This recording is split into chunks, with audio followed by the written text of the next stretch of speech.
Ассалаумалейкум кыргыз элим. 22 июнда келип атат. Ортодо ошо кулайбызга бойго даяр болуп атат. Сапени такталган орус мушкери. Ошо орус мушкери менен урушам кудайбызга. Ошо 66 килограмм өзүм весинде урушам.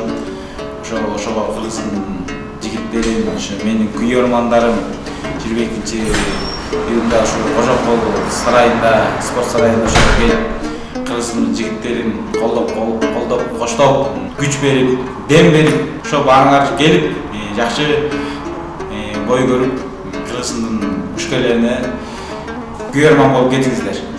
Кудайыбызга баары жакшы болот.